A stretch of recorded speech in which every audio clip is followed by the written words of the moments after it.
1번 문제. 자, 1번 문제. 판구조론이 정립되기까지의 과정이야. 사람 이름까지 기억하라는 뜻이야. 사람 이름까지. 자, 아주 옛날에 쥐스라는 사람. 이거는 교과서에 잠깐 나오는 책도 있어. 아주 예전부터 남반구에 있는 남아메리카랑 아프리카 요 해안선이 너무 닮았어요. 아주 옛날부터. 그래서 이거 너무 닮았는데 이런 얘기가 아주 옛날부터 있었단 말이야. 그래서 그 전부터 백예너 이전에도 이미 이거 같이 붙어 있었던 거 아니야? 이런 생각이 있었어. 그래서 그게 쥐스라는 사람이 얘기를 한 거고, 이제 이걸 과학적으로 증거를 찾아서 처음으로 제시한 사람이지. 그지? 남아메리카의 해안선이, 남아메리카, 그 다음에 아프리카, 둘의 해안선이 뭐하더라? 일치하더라. 그 다음 또 증거가 뭐지?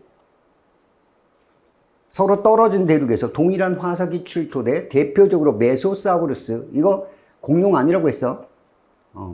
판기아 시대 때 살았던 육상파충류라고 했어. 육상파충류. 그 다음에 기억할 거, 빙하의 이동 흔적.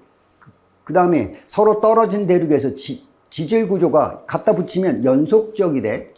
네 가지 증거 확실하게 기억을 해야 돼. 그 증거를 제시해서 고생대 말에 거대한 하나의 대륙으로 되어 있었을 거야. 판게아로 되어 있었을 거야. 여기에 들어가겠지. 누구야? 대륙 이동설. 사람 이름까지 기억해야 돼. 누구라고? 대륙이 이동 안 하고 백여? 그치. 백예너. 대륙이 이동 안 하고 백여. 이렇게 증거를 제시한 사람. 증거까지 기억을 해도. 자, 그리고 난 다음에 대륙을 이동하는데 인정받지 못했잖아. 그치? 뭐 때문에? 원동력을 설명하지 못했잖아. 그래서 원동력을 뭐라고 했어? 멘틀이 대류할 거야. 멘틀 대류설이지. 근데 멘틀 대류설 뭐라고 추리를 했냐면 추리소설의 대가. 아닌데 셜록? 셜록은 아니야. 홈스라는 사람이. 그치? 사람 이름 기억해야 돼. 홈스라는 사람은 지구 내부에 방사선 동위원소가 엄청 많아. 근데 얘네들이 붕괴할 때마다 열이 막 생기는데 그 열 때문에 멘틀 위쪽과 아래쪽에 온도차가 크게 벌어질 거고, 이 온도차 때문에 대류가 일어날 거야 라고 주장만 했어. 어떤 증거도 제시하지 못했단 말이야. 그래서 잊혀져가. 그러다가 2차 세계대전이 끝난 다음에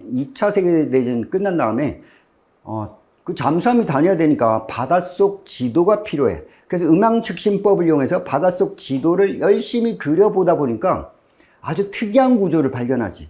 바닷속 해령이라는 거랑 해구라는 구조를 발견하고, 야, 이게 왜 이런 애들이 바닷속에 있을까? 그래서 등장한 것. 이걸 뭐라고 해? 해, 저, 확, 장, 설, 이거지. 원래 이 디츠라는 사람이 있고, 디츠, 헤스, 이렇게. 근데 헤스라는 사람이 계속 나올 거야. 서로 각각 이렇게 논문을 발표하는데, 디츠라는 사람이 이렇게 한 거지. 논문을 딱 쓰면서, this is, 야, 이렇게 해가지고 증거를 딱 제시하면, 그러니까 헤스가 옆에서, 내가 이미 했어. 그래가지고 헤스가, 맞아. 진짜 역사적 사실이야. 디츠와 헤스. 해저 확장설. 그래서 요 순서 반드시 기억해야 돼. 해저 확장설 다음에 이제 판구조론이 정립된 거지. 그 과정을 기억을 꼭 해둬라. 자, 기억. B카드. 가장 적합한 거. 여기가 이제 제일 처음에 대륙이 등설. 판기아, 가, 맞고. 두 번째, A의 이론을, A. 멘틀 대류설이지. 근데 어떠한 증거도 제시하지 못했다. 증거를 제시하지 못했다. 그게 틀린 거고. 그 다음, 지금 C의 이론의 증거. 자, C. 해저 확장설의 증거가 뭐지? 해저 확장설의 증거? 꼭 기억해야 돼. 자, 바닷속을 조사를 하다 보니까 해령을 발견하게 되고, 이 해령이 홈스가 얘기한 이게 멘틀이 위로 올라오는 지역이 아닐까? 밑에서 이렇게 올라오면서 새로운 해양 지각이 만들어지고, 해구 쪽은 아래로 내려가면서 해양 지각이 소멸하는 장소가 아닐까? 이걸 맞는지 확인하기 위해서 실제로 바닷속에다가 시추를 해봤단 말이야. 해령에서부터 일정한 거리 간격으로 시추를 내서 암석의 나이를 조사해. 그 다음에 퇴적물의 두께를 조사하지. 그랬더니 뭐야? 해저 확장설의 증거? 해령에서 멀어질수록 해양 지각이지. 그러니까 현무암이야. 암석의 나이가 증가하더라. 그 다음에 멀어질수록 퇴적물의 두께가 두꺼워지더라. 그리고 이제 요거 두 개 합쳐서 두 가지야. 그 다음에 세 번째가 해령을 중심으로 고지자기 줄무늬가 대칭을 나타내더라. 어디를 중심으로? 해령을 중심으로 대칭으로 나타나더라. 요 세 가지가 해령에 관한 거야. 해령에서부터 멀어질수록. 요게 이제 무슨 경계야? 발산 경계를 찾은 거지. 그 다음에 네 번째 누가 등장하냐면 베니오프라는 사람이 나와. 그래서 해양지각과 대륙판이 만나거나 해양판이 만나면 밀도가 큰 판이 밀도가 작은 판 아래로 파고들어. 그지? 그게 뭐야? 베니오프대야. 베니오프대. 섭입대라고 하지. 섭입대를 따라서 호상열도가 이렇게 생기거나 이런 거 하는 거지. 그래서 베니오프대, 즉 해구에서 대륙 쪽으로 갈수록 해구에서 바다 겁나 깊어. 해구에서 이렇게 와서 아래로 이렇게 파고 들어가는 거지. 겁나 깊은. 네, 이렇게 파고 들어가니까 진원의 깊이가 해구에서 대륙 쪽으로 갈수록 진원의 깊이가 점점점 뭐해지더라? 깊어지더라. 천발지진, 중발지진, 신발지진 이렇게 하는 거지. 이게 섭입대를 발견한 사람이 바로 베니오프야. 그래서 베니오프대, 해구에서 대륙 쪽으로 갈수록이지. 대륙 쪽으로 갈수록 진원의 깊이가 증가하더라. 요거지. 천발지진, 중발지진, 신발지진. 요거는 이제 무슨 경계야? 수렴형 경계를 알아낸 거지. 그 다음에 마지막에 누가 나오냐면 다섯 번째 증거인데, 다섯 번째 증거는 여기 있는 사람이야. 윌슨이라는 사람이 해령과 해령 사이에 해령 좌우로 확장되지. 여기도 좌우로 확장되는데 요 사이에서만 지진이 생기더라. 무슨 단층을 발견해? 변환 단층. 이게 보존형 경계지.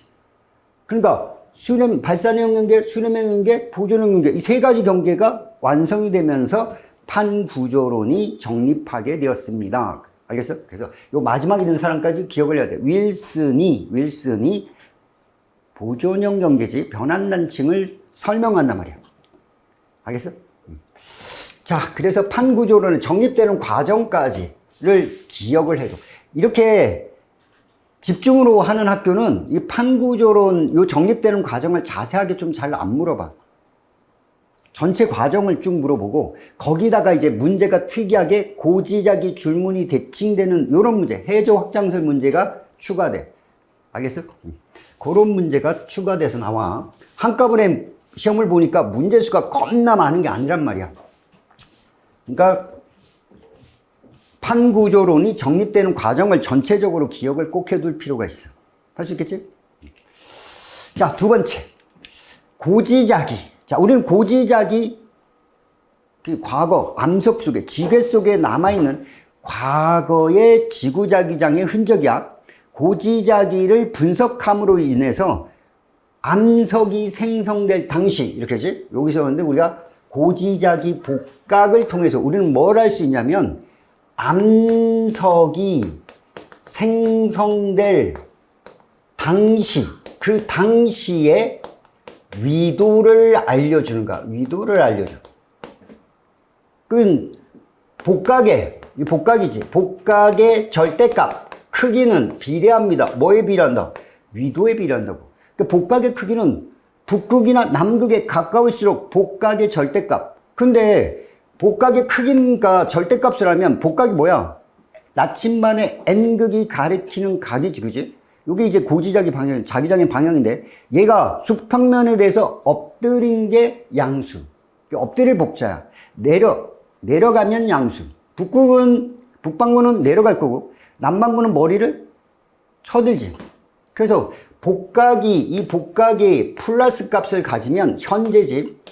현재는 다른 말로 정자극기에는 복각이 플러스라는 얘기는 북반구라는 뜻이 되는 거고, 복각이 마이너스라는 뜻은 남반구라는 뜻이 되는 거지. 알겠어? 물론 정자극기야, 현재. 뒤집히면 이제 반대가 될 거야. 자, 그걸 가지고 보는 거지. 자, 봤더니, 아주 옛날부터지, 5,500만 년이네. 5,500만 년 전에 복각이 마이너스야. 어디 있었단 얘기야?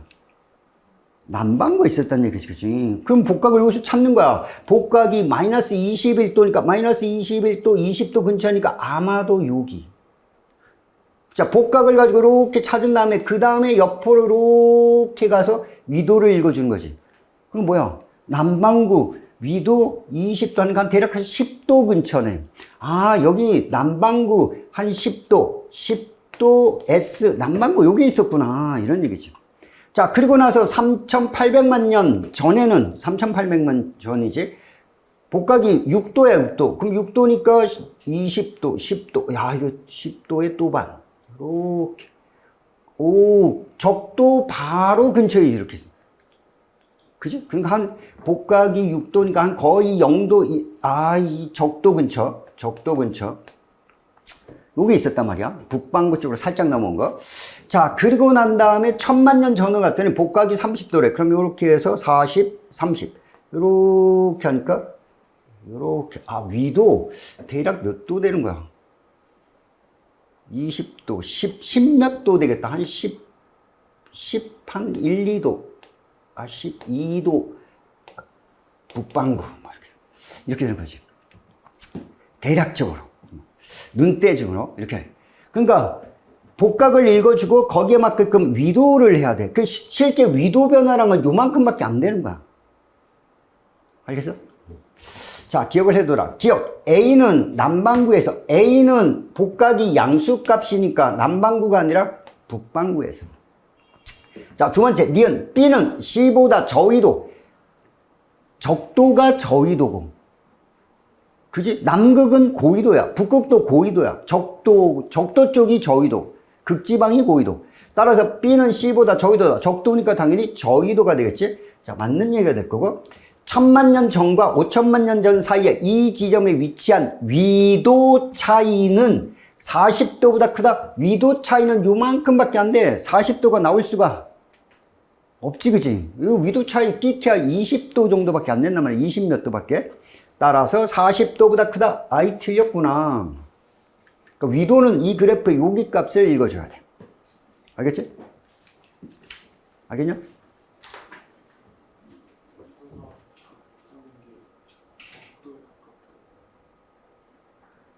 어떤 표현? 저위도는 적도. 극지방은 90도니까 고위도. 위도잖아. 적도가 0도. 극지방은 90도. 북극이나 남반구에 가까우면 고위도. 적도에 가까우면 저위도.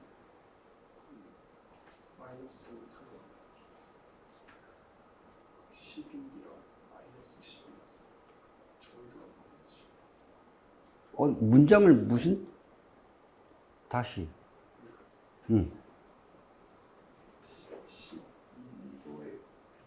아, 이거 위도 변화량이잖아. 그러니까 여기서부터 여기까지. 마이너스 10에서 10을 빼셔 이런 뜻 아니고 그냥 절대값으로 봐야지. 위도 변화량이니까 절대값으로만. 알겠어? 남반구, 북반구지. 이건 마이너스 플러스가 아니잖아. 복각에서 마이너스 플러스는 남반구냐 북반구냐. 근데 여기는 남반구냐 북반구가 S나 N으로 가르쳐 주잖아. 자, 그래서 고지자기 복각을 이용해서 위도가 움직이는 거, 이런 거 학교 시험 그대로 나. 그래서 기억을 꼭 해둬라. 복각을 이용해서 문제 푸는 문제 한 문제 꼭 날 거니까 역시 연습을 해둬야 돼. 이거보다 어렵게 날 거야. 자, 3번. 자, 그러면 서로 다른 악기상. 자, 우리나라 악기상 했어. 우리나라 악기상 하면 가장 대표적으로 내우가 있어. 내우? 천둥번개를 일으키는 거지. 그럼 내우는 기억할 거 뭐냐? 내우가 발생하는 단계 3단계. 뭐였지?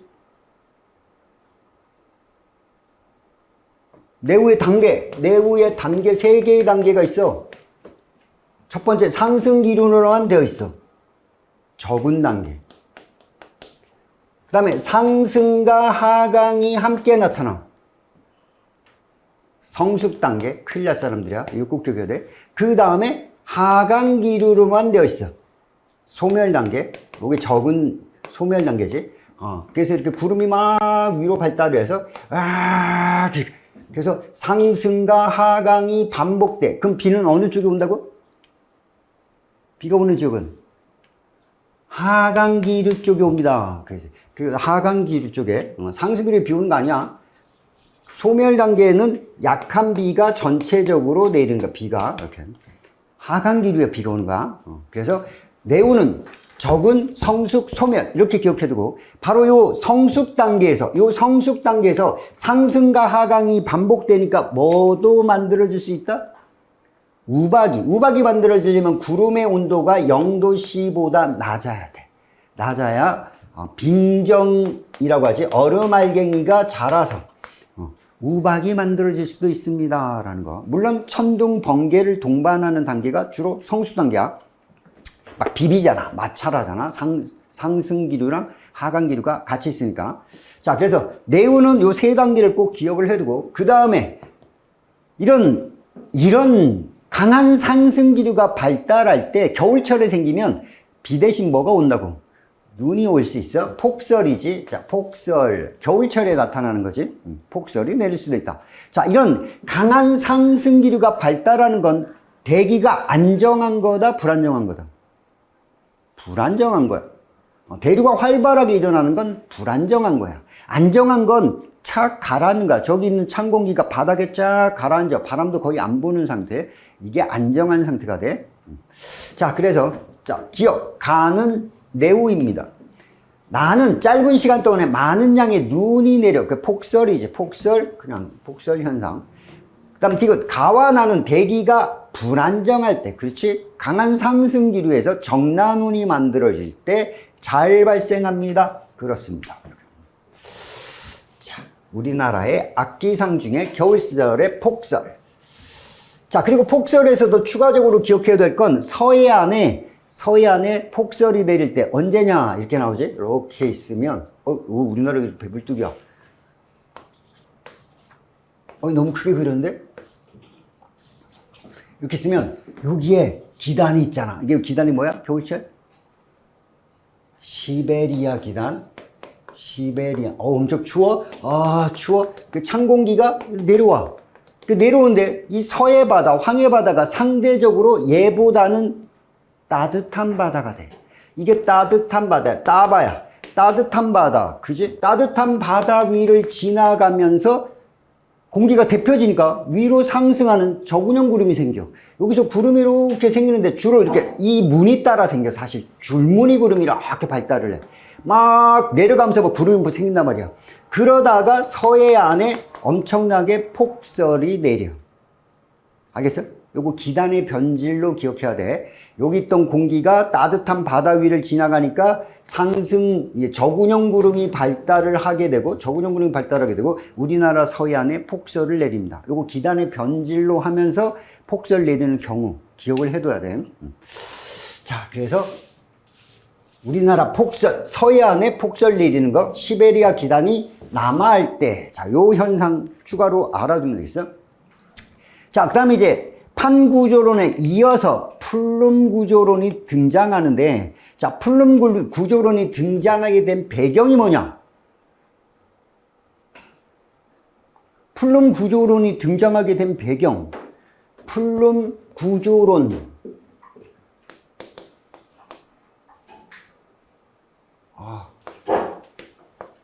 플룸 구조론이 등장하게 된 배경은 첫 번째, 과학이 발달을 했어. 그래서 지구 내부에 단층 촬영을 해. 지구 내부에 단층 촬영을 했단 말이야. 근데 이 단층 촬영의 원리, 원리가 뭘 이용한 거야? 지진파의 속도를 이용한 거야. 그런데 이 지진파의 속도는 단단할수록이야. 단단할수록 빨라져. 단단할수록 빨라. 그런데 온도가 높아지면 어떻게 되는 거야? 부피가 팽창하니까 속도가 느려지겠지. 그래서 온도가 높아지면 속도가 느려질 거고, 반대로 온도가 낮은 거야. 차가우면 단단해지니까 속도가 빨라지는 거야. 이런 속도 차이를 이용해서 지구 내부가 상대적으로 따뜻한 부위가 있고 차가운 부위가 있는데 요 부위가 기둥 모양으로 존재해. 그래서 이 플룸이라는 얘가 기둥 모양이야. 기둥 모양의 물질과 에너지의 흐름이라는 뜻이야. 기둥 모양의 물질과 에너지의 흐름이 생겨. 그래서 온도가 높아서 위로 올라가는 애들이 뜨거운 플룸. 섭입대에서 내려가다가 밑에서 수축해서 큰 덩어리를 이루다가 서서히 아래로 가라앉는 애가 차가운 플룸. 알겠어? 그래서 유라시아 대륙 아래쪽에 겁나 큰 차가운 플룸이 존재를 해.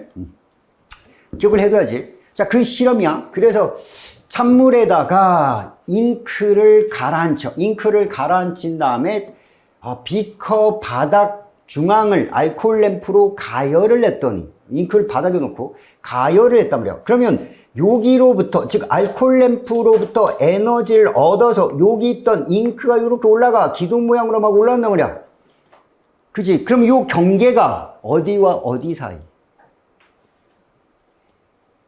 이거 중요하지. 요 에너지를 얻는 요 경계가 외핵과 멘틀의 경계지. 외핵과 멘틀의 경계야. 그래서 누가 외핵 물질이 올라가는 게 아니야. 외핵으로부터 에너지를 얻어서 멘틀이 위로 올라가는데, 이 위로 올라가는 기둥 모양의 물질과 에너지의 흐름, 이게 뜨거운 플룸이지. 뜨거운 플룸. 자, 기억해둬야 돼. 자, 그래서 올라가는 상승류가 있다. 기억은 비커 바닥은 지각과 멘틀이 아니라 외핵과 멘틀. 이거 꼭 기억해야 돼. 외핵과 멘틀의 경계부에 해당한다. 이렇게 해야 돼. 이건 틀렸고. 자, 니은은 위로 올라가는 거니까 따뜻해야 부피가 팽창하면서 올라가겠지. 차가운 건 내려가는 거 아니야. 차가운 플룸에 해당한다? 아니다. 뜨거운 플룸이다. 이게 더 크고. 자, 디귿은 플룸 상승류는 위로 올라가는 애들은 부피가 커져서 밀도가 뭐해지는 거야? 작아지는 거지. 밀도가 작으면 위로 올라가는 거, 밀도가 크면 가라앉는 거지. 상식이잖아. 그치? 이런 건 진짜, 이런 것 때문에 얘가 지구과학을 우습게 생각하는 거야. 그치? 따뜻하면 부피가 팽창하면 밀도가 작아져서 올라갈 거고, 차가워지면 수축하니까 밀도가 커져서 가라앉겠지. 그치? 상식이야, 상식. 주변보다 밀도가 낮으니까 올라가지. 알겠어? 자, 그래서 기억해두고, 이거 하나 빼먹었다. 플룸 구조론이 나온 거 첫 번째, 이거 단층 촬영한 거고, 두 번째 기억할 게 뭐가 있냐면, 판 구조론으로 설명 못하는 지각 변동이 있어. 뭐지? 판 내부에서의 화산활동. 뭐냐? 열점. 열점은 판 구조론으로 설명할 수가 없어. 왜? 얘는 판의 경계에서의 화산활동이 아니라 판 내부에서의 화산활동이지. 알겠어? 물론 판의 경계에도 열점이 있을 수 있어. 그런데 판 내부에서의 화산활동을 하는 애, 열점은 판 구조론으로 설명할 수 없다라는 거. 자, 그래서 플룸 구조론이 등장하게 된 배경. 과학이 발달해서 지구 내부를 단층 촬영하게 되었고, 그 다음에 판 구조를 설명할 수 없는 열점, 이걸 설명하기 위해서 등장했다. 자, 그렇게 기억해두면 되겠어. 자, 그 다음에 판 구조론에서 판의 경계. 자, 이 그림이, 자, 세계지도 잘 보는 사람은 이 그림 딱 보자마자 나와야 돼. 약간 어렵게 내기 위해서 이쪽 오른쪽 지도 일부를 안 그려줬어. 원래는 여기 되게 잘 나오는 거야. 선생님 시험이 제일 잘 나온 데가 요 아래쪽에, 여기가 북아메리카, 요렇게 해서 여기 남아메리카가 요렇게 있는데, 여기가 제일 잘 나온다 그랬어, 여기가. 여기를 뭐라고 하냐? 남아메리카 옆에, 여기가 동태평양 해령이 있는 데야. 그리고 이 동태평양 해령을 기준으로 이쪽으로가 나스카판인데, 나스카판이 남아메리카 판 아래를 파고 들어가. 그 꽝 부딪히니까 칠레 페루 해구가 발달하고 섭입하는 경계에는 여기서는 호상열도가 생기는 게 아니라 여기는 뭐가 생기냐면 습곡산맥이 생겨. 해구를 따라 이렇게 습곡산맥이 만들어져. 이게 안데스 산맥이지, 그치? 그래서 나스카판이 남아메리카 판을 자꾸 파고드니까 너 자꾸 칠레? 그리고 칠레 해구가 생겼지? 그리고 여기는 이 안데스 산맥은 계속 파고들어. 이게 파고들어갈 때는 화산활동을 한다고 했어. 그래서 안데스 산맥은 화산활동을 해.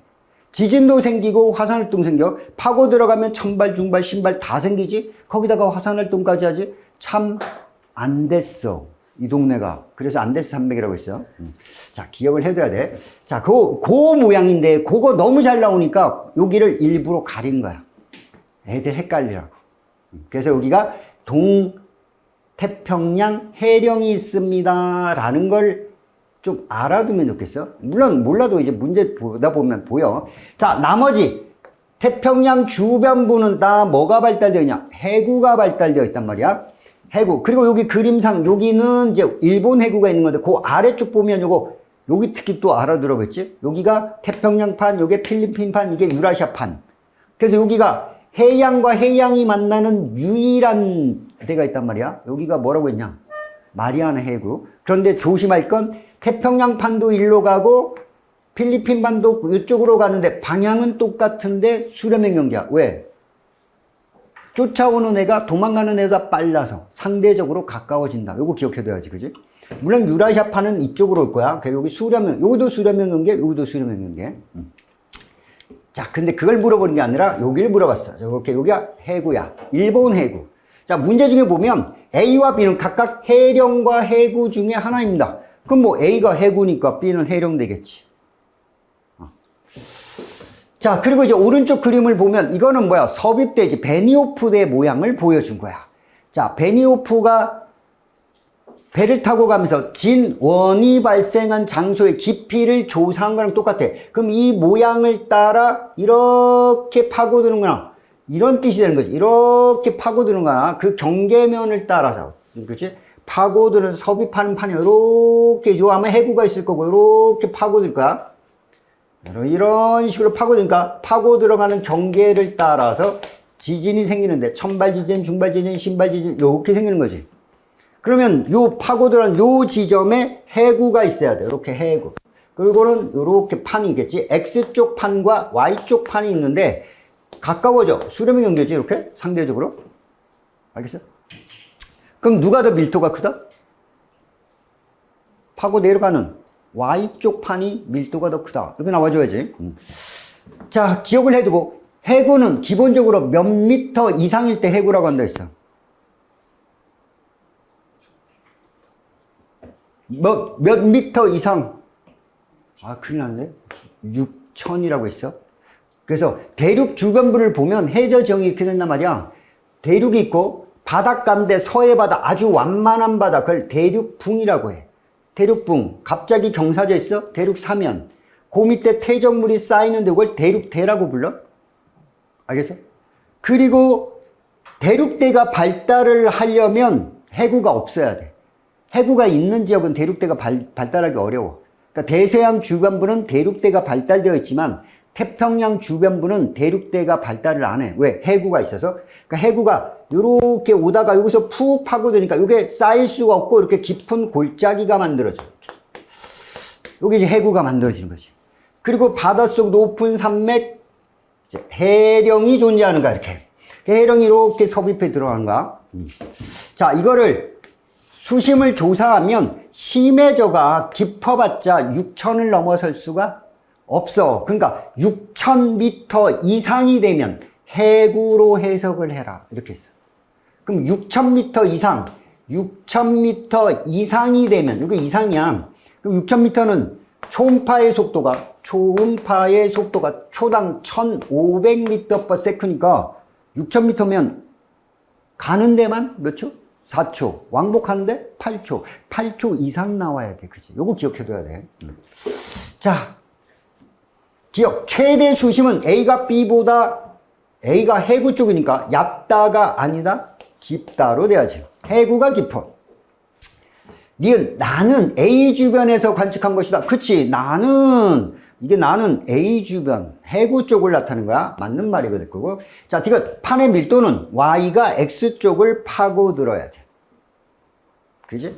X가 속한 판이 Y가 속한 판보다 작다. 그래, 맞네. 작다. X가 Y보다 작다. Y가 X보다 크다. 할 수 있겠지? 자, 기억을 잘 해둬야 된다.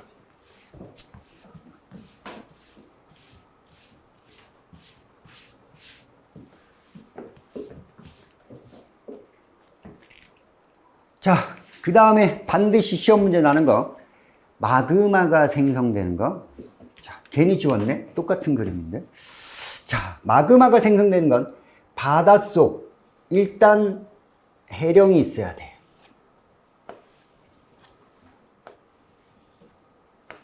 이렇게 있는데, 요게 암석권이야. 암석권은 지각에다가 멘틀 상부를 포함해서 대략 몇 킬로까지? 100킬로까지를 암석권이라고 한단 말이야. 그러니까 암석권인데 사실 해양 지각은 두께가 5kg밖에 안 돼. 그래서 되게 얇아. 그러니까 요 표면 쪽이야. 요게 표면 쪽. 요 표면 쪽만 사실 해양 지각이야. 요것만 해양 지각이 되는 거고, 요렇게 해양 지각이야. 요렇게만 해양 지각이 되는 거고, 여기서까지 100kg고 해양 지각은 5kg. 얼마 안 되는 거지. 요게 이제 암석권이고. 자, 얘가 오다가 이제 누구랑 만나냐? 대륙 지각하고 이렇게 만난단 말이야. 대륙판이지. 역시 요렇게 대륙 지각은 두께가 좀 두꺼워. 대륙 지각. 너무 크게 두껍게 그러는데? 이게 100kg인데, 이거야. 대륙 지각은 무슨 색돌로 돼 있냐? 하얀색 돌. 우리나라에 제일 많아. 화강암으로 돼 있어. 화강암. 입자가 큰 화강암, 까맣고 하얀색 바탕에 까만 점 박혀 있는 거 화강암으로 돼 있단 말이야. 그 밑에 역시 뭐 이렇게 있고 이렇게 있다면 이렇게. 여기 이제 멘틀. 멘틀 100kg가 얘가 더 커. 좀 잘못됐는데. 그림을 그리다 보니까. 자, 이 상태지. 일단은 멘틀이 상승을 해. 밑에 있던 물질이 위로 올라가. 그치? 밑에서 위로 올라가면 온도가 높아지냐? 올라가는데 온도가 높아질 수가 없지. 지구 중심으로 가야 높아질 거 아니야. 그러니까 밑에서 위로 올라가면서 여기에서 마그마가 만들어지는데, 여기서 마그마 만든단 말이야. 얘는 온도가 높아지는 게 아니야. 압력이 보여져서 감소해서. 그리고 압력 감소야. 마그마가 생겨. 그러니까 밑에서 위로 올라가면 생기는 거지. 그러니까 이런 거는, 자, 요 그래프란 말이야. 자, 이게 뭐야? 지구 내부의 온도 곡선이야. 이게 온도. 그러니까 지구 내부로 아무리 깊이 내려가더라도 온도가 요 선이야. 그리고 여기 있는 애가 바로 누구냐? 요게 멘틀의 용융곡선이야. 그러니까 아무리 깊이 내려가도 용융곡선, 멘틀의 녹는 점을 이만큼, 이게 녹는 점이니까 이걸 넘어서야 돼. 이걸 넘어설 수가 없어. 그런데 밑에 있던 물질이, 여기 있던 물질이 위로 올라가다가 넘어서네. 이렇게 넘어서지. 이게 마그마 된단 말이야. 알겠어? 그러니까 밑에서 위로 올라가면서 마그마가 만들어진 데가 여기야. 그러니까 여기 니은이 되겠지? 니은으로 압력 감소로 마그마가 생겨. 근데 기억하라고 했지. 멘틀이 녹으면, 멘틀은 철을 많이 갖고 있으니까 까만 마그마가 돼. 무슨 마그마? 거물, 현무암질 마그마야. 그러니까 멘틀이 녹으면 무조건 현무암질 마그마야. 자, 또는 뜨거운 플룸에 의해서 올라가다가 이제 기둥 모양으로 이렇게 가지처럼 이렇게 뻗어서 이렇게 올라갈 수 있단 말이야. 그러다가 올라가는 도중에 여기서 또 마그마가 돼. 그래서 이렇게 뻥 터져서 화산섬이 생길 수 있지. 이게 열점이야. 그러니까 열점에서 생기거나 해령에서 생기는 애들은 둘 다 현무암질 마그마야. 이건 압력 감소지. 밑에서 위로 올라가는 거야. 자, 반면 이 섭입대야. 섭입대 아래로 이렇게 내려가는 거지. 자, 여기서 기억할 거. 해양 지각 속에는, 그치? 태양 지각 속에는 뭐가 많이 들어있냐면 함수광물이라 불러. 함수광물. 물을 포함한 광물. 알겠어? 함수광물이 많아. 근데 물은 밀도가 작아서 이렇게 섭입될 따라 아래로 막 내려가다가 물이 생각한다고 했지. thinking, 나는 생각한다. 고로 나는 존재해. 근데 물은 밀도가 작으니까 계속 아래로 내려갈 수가 없어. 바닷물이 저 깊은 지하로 계속 스며들어갈 수 없는 이유가 밀도가 작아서란 말이야. 그러니까 내려가는 도중에 물이 나는 밀도가 작은데 그래서 바깥으로 빠져나와. 뭐가 빠져나와? 물이. 그럼 졸제 여기 있던 멘틀이 물 먹어. 물 먹어서 곡선이 바뀌는 거야. 이걸 꼭 기억해야지. 물 먹어서 곡선이 이렇게 바뀌는 거야. 물을 포함한 멘틀의 용융 곡선.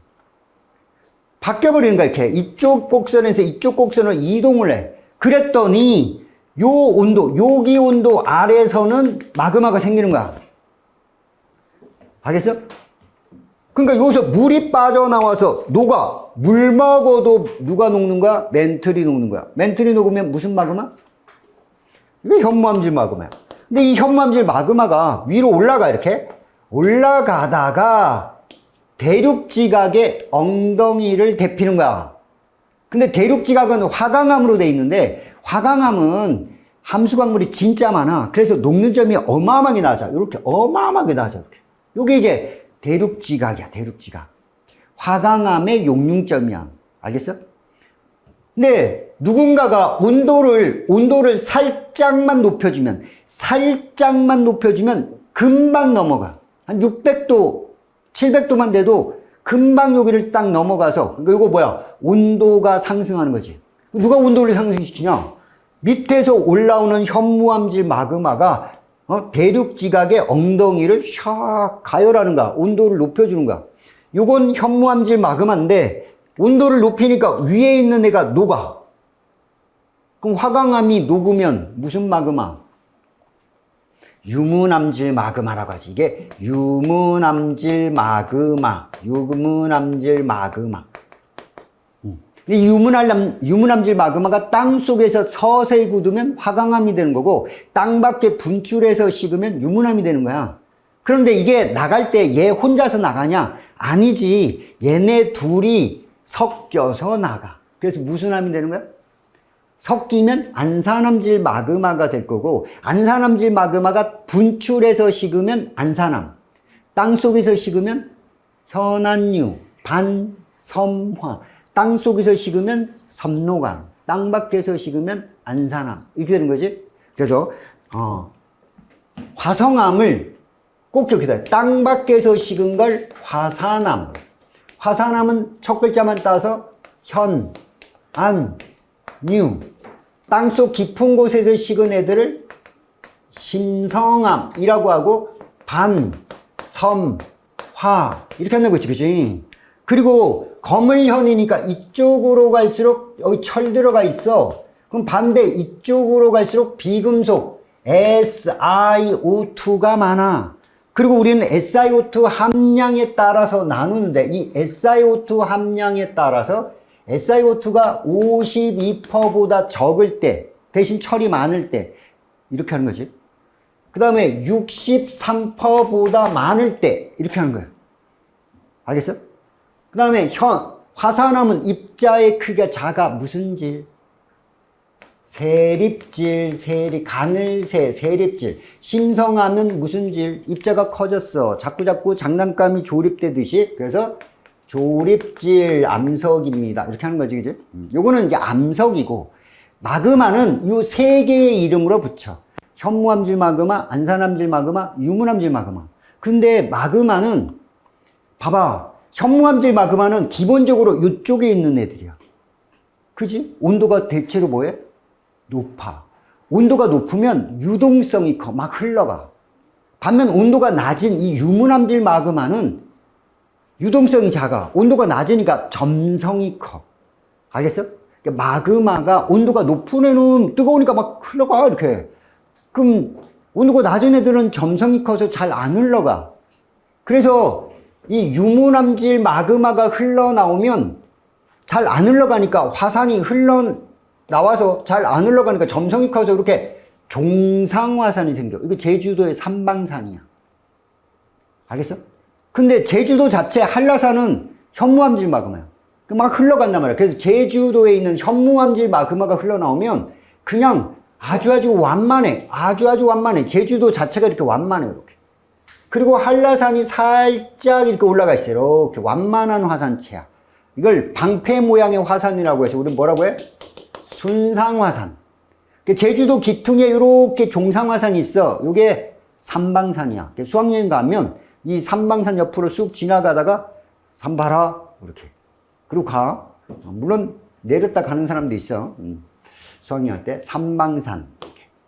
산방산 이렇게 기억해두고, 안산함은 이 두 가지가 섞여 나오는데 이게 분출될 때 어떨 때는 유문암질 마그마가 많이 나가고 어떨 때는 현무암질 마그마가 많이 나가. 그러다 보니까 이렇게 막 흘러내리고 폭발하고. 그러니까 얘는 수증기의 공급을 받아서 폭발해야 돼. 이쪽에 있는 대륙지각이 녹은 거라. 그 폭발성이 커. 그래서 폭발하고 분출하고 흘러내리고, 폭발하고 흘러내리고, 폭발하고 흘러내리고, 뭐 이렇게 하니까. 그래서 겁나 키가 큰 화산이 돼. 이게 일본의 대표적으로 뭐가 있냐? 후지산. 알겠어요? 이걸 성층화산이라 불러. 그래서 안산암질 마그마가 분출되면 성층화산이 돼.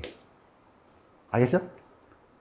유문암질 마그마가 하면 종모양의 화산이 생기는데 이걸 종상화산이에요. 종모양이라고 해서 종상화산. 마그마 종류에 따라서 화산체 모양이 달라질 수 있어. 그래서 현무암질 마그마는 순상화산, 방패 모양의 완만한 화산체가 생기고, 그 다음에 유문암질 마그마가 흘러나면 점성이 커서 종상화산이 생기는 거야. 자, 이렇게 마그마까지 기억을 해두면 되겠어? 자, 그래서 이제 봐서 보니까 기억 A는 자, A, B를 하라는 거야. 그래서 보면 마그마인데 현무암질 마그마랑 유문암질 마그마.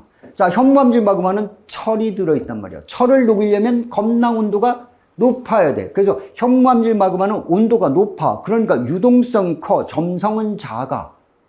이렇게 되는 거야. 그래서 여기 딱 보면 생성 온도가 높아야 돼. 온도가 높은 애가 현무암질 마그마야. 유문암질 마그마는 여기서 생기는 거니까 온도가 낮은 애야. 생성성 온도가 높아? 그 점성. 야, B가 너가 현무암질 마그마 이렇게 되겠지. 현무암질 마그마를 뜻하는구나. 그러면 A는 점성이 크고, 그 점성 큰 거니까 얘는 유문암질 마그마 이렇게 되는 거야. 알겠어? 그럼 이 유문암질 A라고 하는 애가 여기서 생긴단 말이야. 여기 기억에서 여기서 생기는 거야.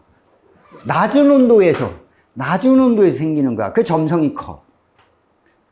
폭발성이 커. 왜냐면 수증기의 도움을 받아서 폭발한단 말이야. 기억을 해둬야 돼. 자, A는 기억 과정으로 생성된 마그마다. 그렇다. 요 문제가 아마 어려웠을 거야. 요 문제가 많이 어려웠을 거야. 푼 사람 중에. 자, 두 번째, 니은. 해구에서는 주로 니은은 뭐야? 밑에서 이렇게 위로 올라가는 거잖아. 이거는 해령이나 열점에서만 가능한 거야. 밑에서 위로 올라가는 건 해령이나 열점에서만 가는 거야. 해구에서는 뭐야? 뭐가 빠져나와야 돼? 물. 그러니까 곡선 자체가 이렇게 옮겨가야지. 이쪽으로 옮겨가야 돼. 그러니까 해구에서는 니은 과정 아니다. 해구가 아니라 뭐로 고쳐야 돼? 해령으로 고쳐야 되겠지. 이건 틀린 표현이야. 자, SiO2 함량은, 자, SiO2 뭐야? 현무암 쪽은 SiO2가 적어야 돼. 유문암 쪽으로 많아져야 돼. 그치. 유문암질 많은 쪽, 야, 너 되겠네. SiO2 함량 가능하겠네. 알겠어? 또는, 뭐가 가능할까? SiO2가 많은 거?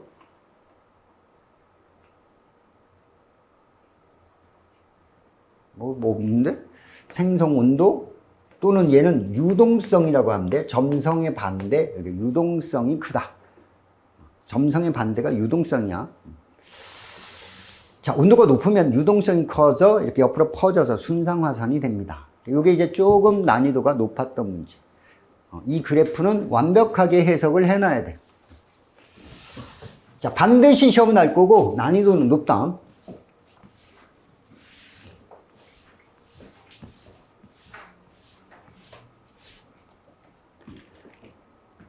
자, 7번.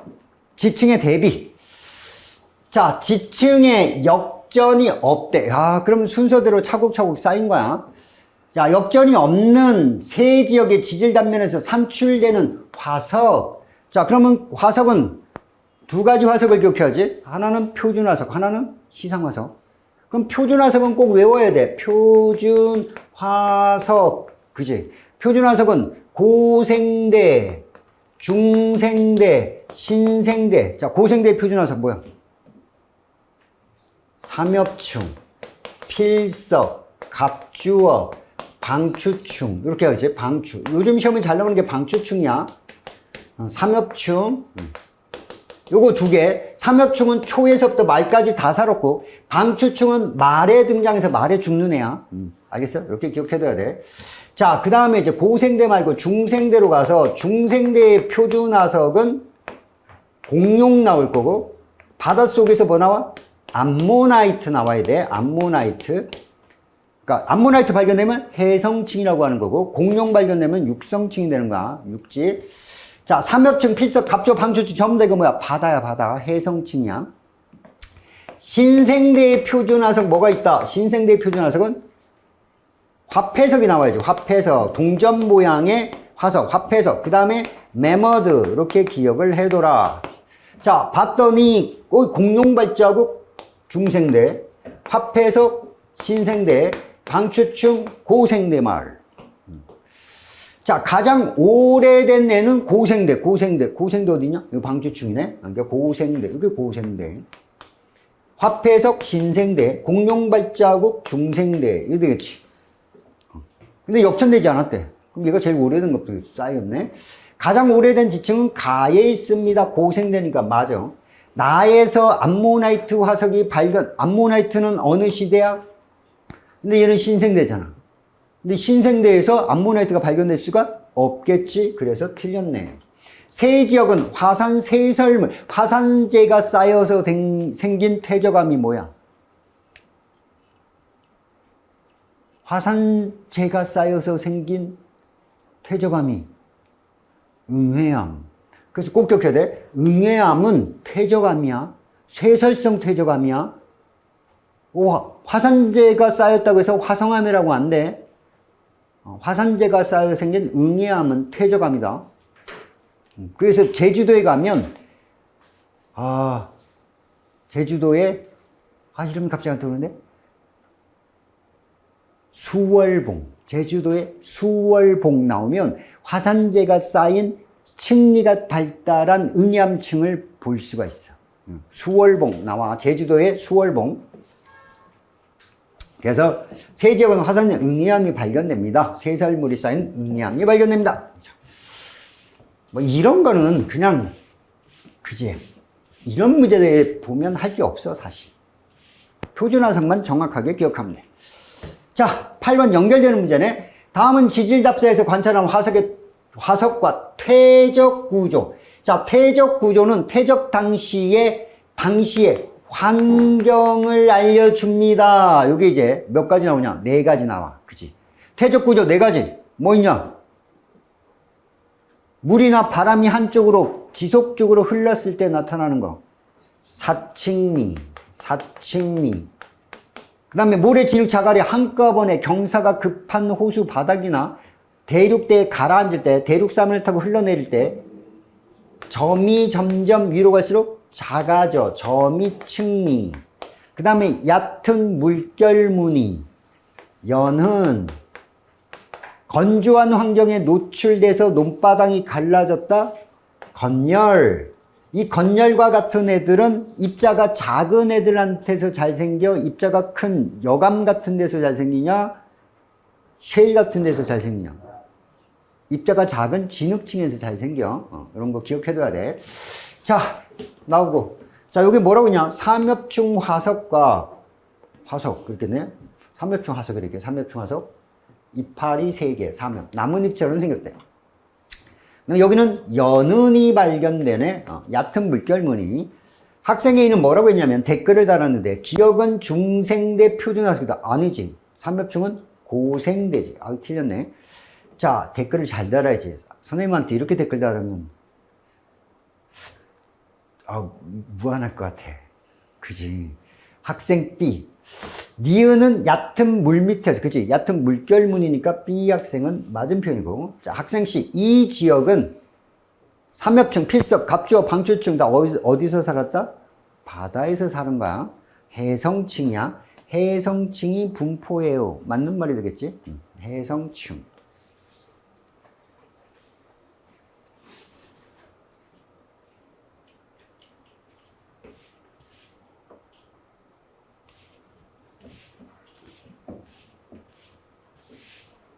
안 돼, 자식아.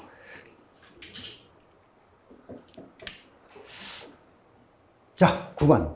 제일 난이도 높았던 문제. 자, 어느 지역 XY 구간을 따라 측정한 암석의 나이 분포를 나타냈대. 나이 분포. 자, 기억해야 돼. X에서 Y 쪽으로 요렇게 증가하고 있어. 요렇게 증가하고 있어. 요렇게 증가하고 있는 애들은 이거 다 뭐라고 하냐? 요렇게 증가하고 있는 애들은 퇴적암이야. 그러니까 계속 쌓이면서 위로 갈수록 나이가 어려지는 거기 때문에 연령이 위로 갈수록 아래로 갈수록 점점점 많아져. 계속 증가하는 건 순차적으로 쌓였다는 거야. 이거 퇴적암이야. 그 다음에 갑자기 이렇게 나이가 일정해. 야, 깊이에 상관없이 나이가 일정하다. 이거 무슨 암이야? 화성암을 뜻해. 화성암. 마그마가 동시에 뚫고 들어왔기 때문에 여기를 지나갈 때는 나이가 다 똑같이 나타나. 알겠어? 자, 여기도 퇴적암 되겠지? 그러니까 화성암이 이렇게 화성암이 밑에 하나 보여야 돼. 그러니까 얘는 딱 볼 때 화성암 없으니까 그건 말도 안 돼. 얘는 화성암 보이는데, 자, 이거 찾아야 돼. 맞나 아니나. 이제 순서대로 가야 돼. 자, 증가한다. 갑자기 나이가 확 가니까 뭔가 있어야 되지. 그래서 여기서 가는데, 여기 뭐가 있어? 부정합이 있네? 나이가 급격히 증가해. 맞아. 그러니까 여기를 하니까, 시간차가 확 벌어져. 갑자기 증가하다가 나이가 계속 증가해. 그 다음에 여기를 보는 거야. 자, 여기가 이제 무슨 단층이냐, 이거. 얘가 상반인데 상반이 위로 뭐 한 거야? 올라갔잖아. 역단층이지. 근데 잘 봐봐. 여기 아래로 내려가다가 갑자기 위쪽에 나타났어. 위쪽은 나이가 많아지는가 어려지는가. 그러니까 이렇게 가다가 아이고 어려져야 된단 말이야. 그래서 너 안 돼. 역단층이 나오면 나이가 여기서 갑자기 어려진단 말이야. 그래서 얘가 될 수가 없어. 그래서 여기 틀린 거야.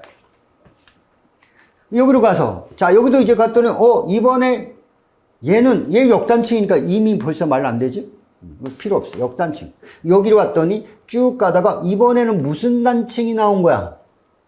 정단층이지. 갑자기 여기서, 나이가 여기서 부정합에서 한번 딱 증가하고 쭉 가다가 정단층이야. 내려갔지. 그러니까 밑에 애가 올라왔으니까 나이가 갑자기 확 증가해. 가이가 확 증가해. 여기 또 증가를 했단 말이야. 그리고 나서 갔더니 뭐가 나온 거야? 화성암이 나왔네. 화성암 여기를 지나갈 때는 나이가 일정해야지. 나이가 일정해. 그리고 이제 퇴적암이야? 맞네. 얘는 맞는 표현이야. 알겠어?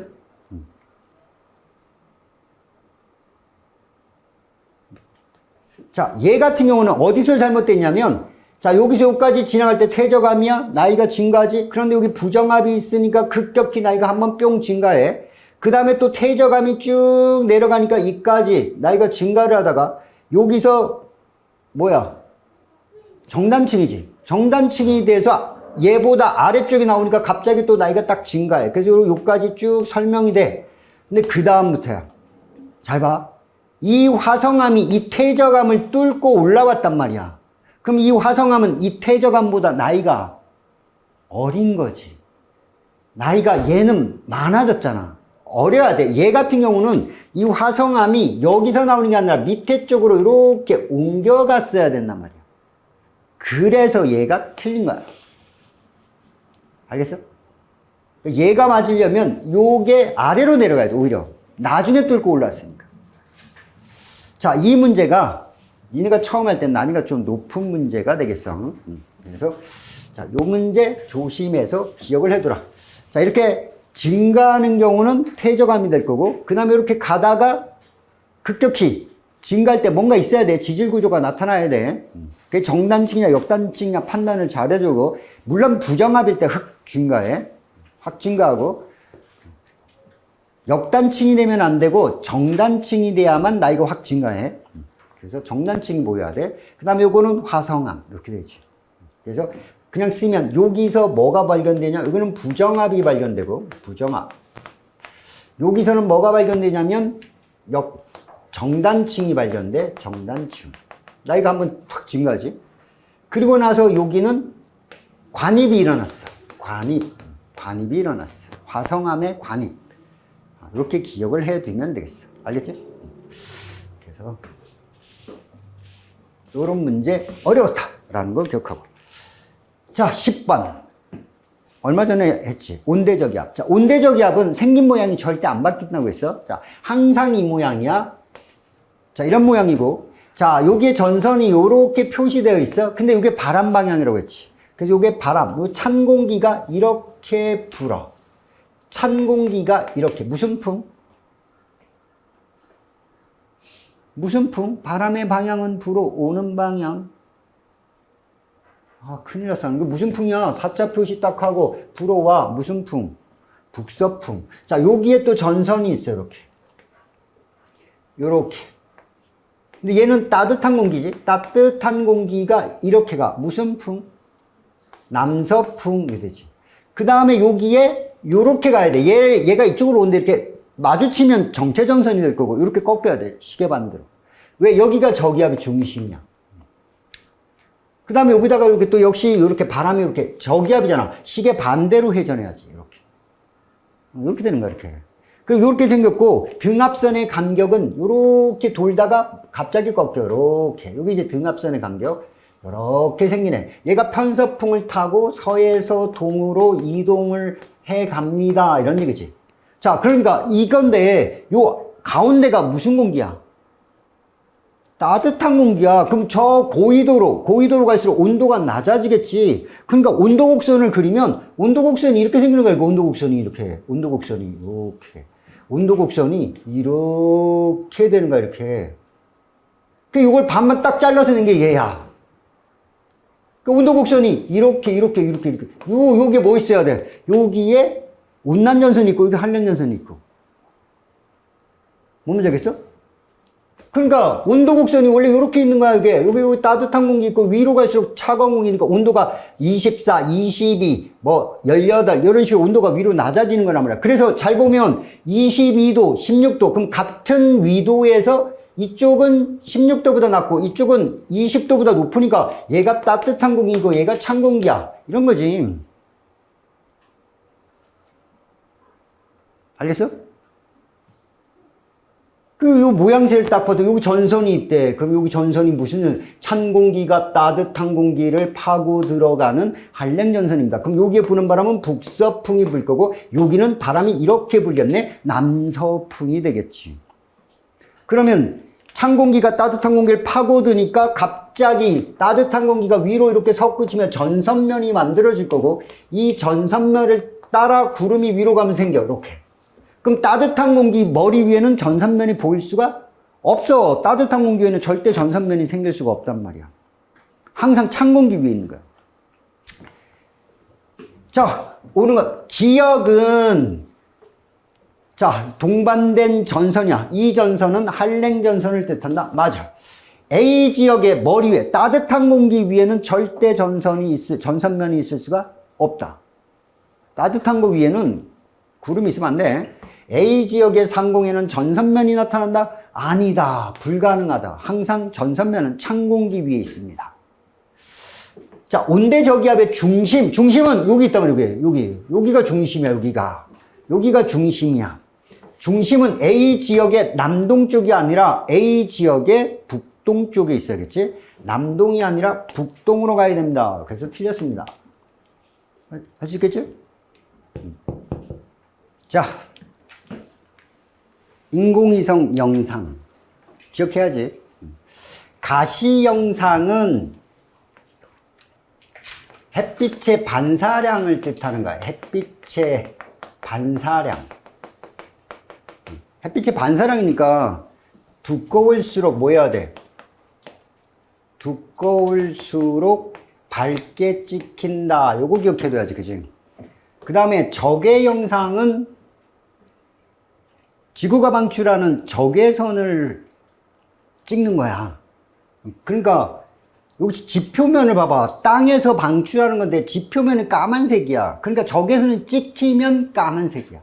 안 찍혀야 하얀색이야. 그러니까 적외 영상은 온도를 나타내. 그러니까 온도가 높으면 검은색이 되는 거고 온도가 낮아야 밝은색이 되는 거야. 그러니까 온도가 낮을수록 밝게. 즉 높은 구름일수록 높은 땅에서부터 멀어져야겠지? 높은 구름일수록 밝게 찍힌다. 이 말이지. 온도가 낮은 건 높은 구름이란 뜻이야. 자, 이것만 기억하면 충분히 풀 수가 있는 내용이야. 자, 기억. 구름의 두께는 A 지역보다 A 지역이 B 지역보다 얇다. 그렇지. B가 두꺼워. 얇아. 맞는 편이지. 문장 잘 읽어야 돼, 이런 거. 자, 두 번째. 구름의 최상부 온도는 하얀색이 온도가 낮아. 적외선 방출량이 적어서 많으면 까맣게 찍히는 거고 적을 때 밝게 찍히는 거야. 구름 최상부 온도는 A 지역이 B 지역보다 높다. 그치? A가 높은 지역이고 B 지역이 온도가 낮은 지역이야. B 지역이 A 지역이 B보다 높다. 이것도 맞는 말이네. A는 B보다 높다. 밝게 찍히는 게 높은 구름, 온도가 낮은 애들, 적외선 방출량이 적은 애들. 자, 북태평양 기단의 세력이, 자, 북태평양 우리나라니까 여기 있겠네, 여기. 북태. 그지? 북태평양 기단이 약해진대. 그럼 얘가 물러나면 전선이 아래로 내려가야겠지? 그러니까 A 지역으로부터 정체전선까지의 거리는 가까워질 것이 아니라 멀어져야겠지. A로부터 전선은 아래로 내려가. 알겠어? 자, 그리고 이렇게 사진이 나오면 정체전선이 어디 있는 거야? 구름 요 위쪽에 있는 거야? 아래쪽에 있는 거야? 정체전선은.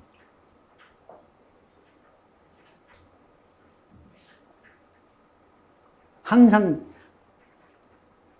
전선면은 어느 찬 공기 쪽 위에 있어? 따뜻한 공기 위에 있어? 찬 공기 쪽에.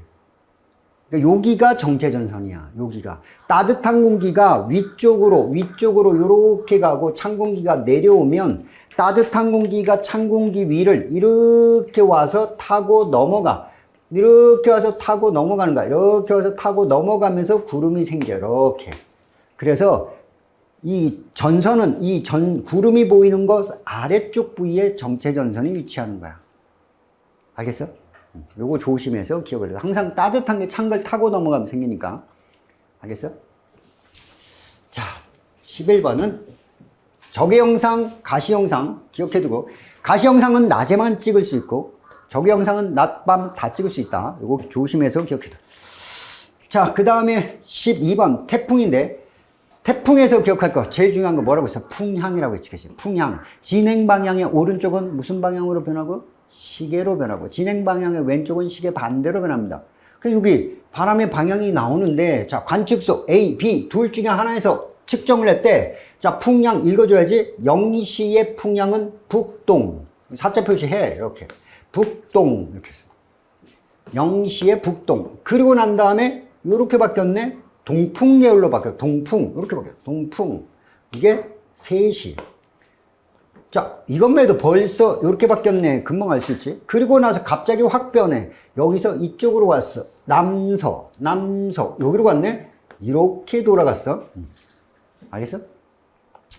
갑자기 오다가 이렇게 가지 않아. 이렇게 가는 거야. 한쪽으로 가야 돼. 그래서 시계 방향으로 움직였구나. 시계 방향. 자, 시계 방향으로 움직였으니까 진행 방향의 오른쪽에 위치한 곳이 됩니다. 라는 것이 되겠지. 자, 관측소는 A가 아니라 B에 위치해야 될 거고, 태풍의 중심 부근의 최대 풍속은, 자, 태풍은 저기압이야. 저기압은 세력이 강하려면 중심 기압이 뭐 해야 돼? 낮아야 돼. 중심 기압을 보게 되면 낮아야 된단 말이야. 그런데 육지에 상륙하면 세력이 급격히 약화돼. 이유는 수증기 공급을 못 받아. 알겠어? 육지는 바다보다 마찰이 커져. 그래서 육지에 상륙하면 세력이 급격히 약화됩니다. 따라서 3시쯤은 육지에 상륙했으니까 0시 상륙하기 전이 3시보다 세력이 클 거다라는 얘기죠. 알겠어? 풍속이 강할 거야.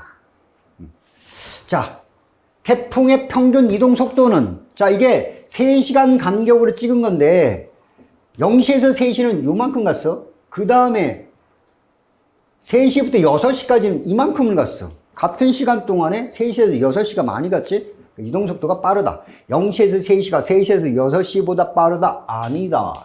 3시에서 6시가 빠르다. 할 수 있겠지?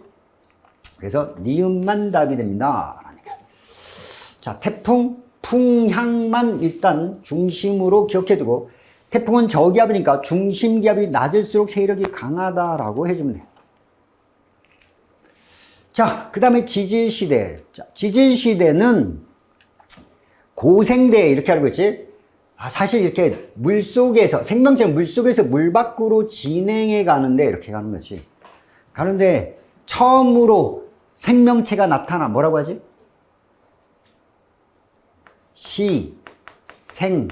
누대, 시생대 그냥 이렇게 하는 거네. 이건 단세포의 세상이야. 단세포 세상에서 광합성하는 애들 뭐라고 부르냐? 세균. 그러니까 처음으로 생명체가 시작할 때니까 진짜 핵을 가지고 있는 게 아니라 핵이 없어. 그래 나는 핵을 원해. 그래 원핵세포지. 그지? 원핵세포 애들, 시생대, 원핵세포, 남세균의 표준화석이 뭐가 남아있지? 스트로마톨라이트. 자, 그 다음에 원생 동물들이 많이 발견돼. 그 원생대라고 하는 거야. 원생누대. 자, 요때는 다세포야. 다세포 동물군이 발견돼. 대표적으로 호주의 에디아카라 동물군. 알겠어? 에디아카라 동물군. 에디아카라 동물군. 다세포 동물. 그 막 생겼는데, 미역줄기처럼 막 생겼는데, 그게 식물이 아니라 동물이다라는 걸 기억해둬야 돼. 자, 그런데 이 시기가 지구가 생기고 가장 오래된 암석이 40억 년 전이야. 그리고 나서 원생 누대의 시작이 25억이야. 그래서 여기 한 15억 정도 되고, 그 다음에 이제 고생대의 시작이 어서오사 5억 4천 됐단 말이야. 그래서 이 원생누대의 기간이 가장 길다. 얘가 가장 긴 시간이 원생누대 시간이 제일 길다라는 거. 알겠어? 그리고 이제 5억 4천부터 우리는 현생누대. 화석이 겁나 많이 나타나는데 얘네들 그냥 간단히 줄여서 고생대, 중생대, 신생대 이렇게 표현한다고 했지, 그지? 고생대, 중생대, 신생대가 현생누대고, 고생대의 시작이 어서오사, 중생대의 시작 중 2호, 2억 5천, 2억 5천2백 이렇게. 신생대 1억이 안 돼. 6,600만 년 이렇게 딱 기억을 해둬야지. 시작점 기억해두고, 그 다음에 고생대는 기까지 외워라. 감, 오실 때, 석패, 감, 오실 때, 석패 요렇게 기억해두고, 중생대는 트라이아스기, 쥐라기, 백악기 요렇게 기억해두고, 신생대는 팔레오기, 네오기, 제4기 기까지 기억을 해둬. 자, 그리고 이제 뭐냐? 척추동물이 물속에서 물 밖으로 진화해 가는데 뭐가 있어? 어류, 양서류, 파충류는 어디서 왔을까요? 그렇지. 어디서 왔을까요? 어류는 오르도비스기, 양서류는 대본기, 파충류는 석탄기에 등장을 해. 어디서 왔을까요? 기억해두고, 포유류가 이 트라이아스기 때 공룡이 나타나는데, 트라이아스기 때 놀랍게도 포유류가, 원시 포유류가 등장을 한단 말이야. 포유류가 생각보다 빨리 등장을 해. 알겠어? 이렇게 기억을 해둔가. 어류, 양서류, 파충류는 어디서 왔을까요? 이렇게 기억을 해두면 되겠어. 자, 그런데 양서류가 물속에서 물 밖으로 나가는 거야. 그러니까 그 바로 전이 요 실룩실룩대다가 물 밖으로 나갔단 말이야. 그래서 여기가 오존층이 형성되었다. 오존층 형성, 육상 진출을 하게 된 거, 실루리학이야. 고생대, 중기 때 육상 진출을 하게 된 거야. 자, 그러니까 식물도 마찬가지야. 처음에는 물 속에서 살아. 물 속에 사는 애들. 그러니까 이 실루리아기를 기준으로 해서 요 전에는 해조류가 산단 말이야. 알겠어? 물 속에 해조류야. 해조류. 해조류. 물 속에 살던 애가 물 밖으로 나가. 그래서 요 석탄기에 겁나 번성하는 게 누구냐? 양치식물이야. 양치식물이 번성을 해. 그러니까 식물은 번성한 시기라는 거야. 중생대 때는 겉씨가 번성을 해. 신생대 때는 속씨가 번성을 해. 자, 등장한 건 언제냐? 속씨는 중생대 말에 등장해서 신생대에 번성하고, 겉씨는 고생대 말, 폐렴기에 등장해서 중생대에 번성하는 거야. 알겠어? 요렇게만 기억해두면 돼. 요 정도.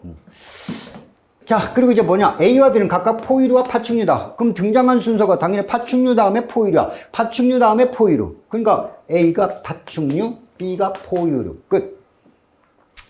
자, 최초의 양서류가 출현. 어디야? 5대서잖아. 양서류는 대본기야. 고생대, 중기 때란 말이야.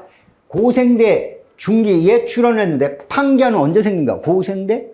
말이지. 이거는 고말에 생긴 거고, 양서류는 고생대 중기 때 생긴 거란 말이야. 그래서 이거는 틀렸다.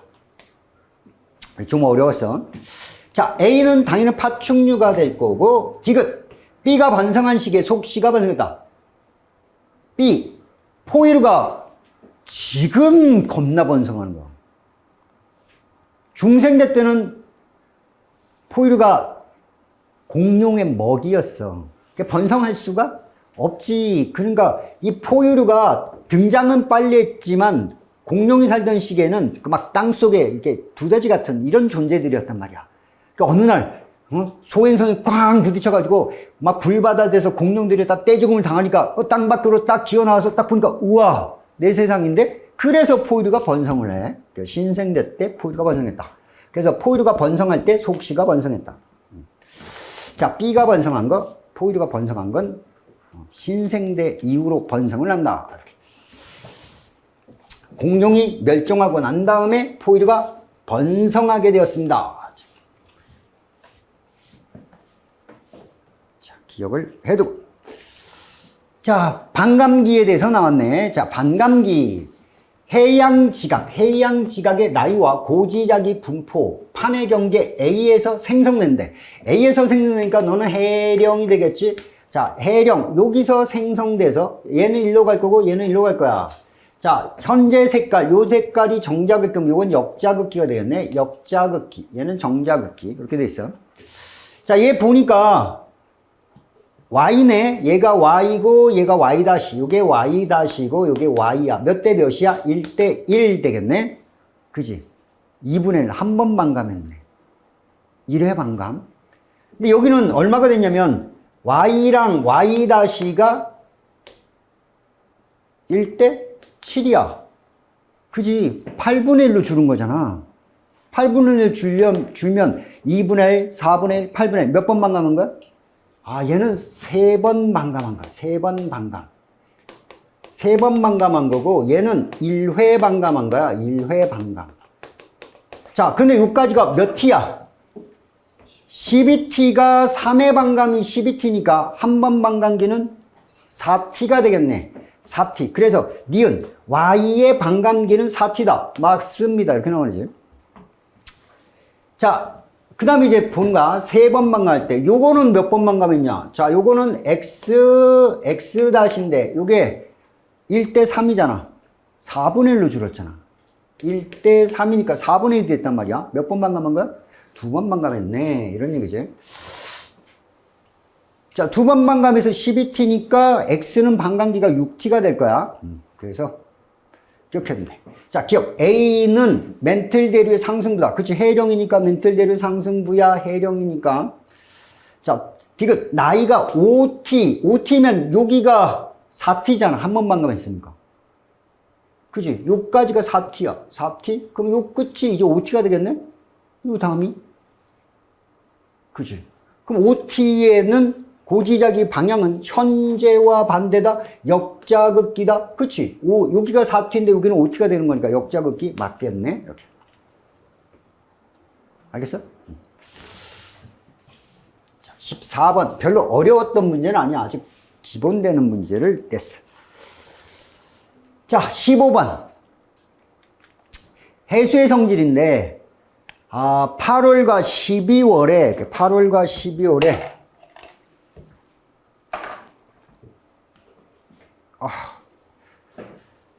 8월, 12월. 관측한 우리나라 주변의 표층 수온이래. 야, 8월, 12월. 우리나라 주변 언제 수온이 높아야 돼? 8월이 높겠지? 그럼 숫자를 보면 이게 8월이네. 안 봐도 너는 8월. 너는 12월. 자, 있는 그대로 해석하면 돼. 이거 안 배웠다고 못 푸는 거 아니야. 중학교 실력으로도 충분히 푸는 문제. 자, 가는 8월이다. 아니지. 수온이 낮으니까 겨울일 거 아니야. 두 번째, 위도 36도에서, 그럼 위도 36도 여기 되겠네. 위도 36도, 이렇게. 가와 나식의 수온차는, 자, 수온차가 생겼는데, 8도, 14도. 여기는 24, 거의 없네. 그러니까 수온차는 황해바다가, 수온차가 생기는데, 여기, 이렇게 보는 거지. 8도랑 24, 14랑 24, 이렇게 되는 거니까. 황해바다가 연교차가 제일 커. 왜냐면 황해바다는 평균 수심이 44m 밖에 안 돼. 막대기 50m 두 개 있으면 딱 땅에 찍고 딱딱딱 건너가. 알겠어? 얕은 바다야. 수심이 얕고 대륙으로 둘러싸여 있어서 연교차가 가장 크다가 황해바다의 특징이야.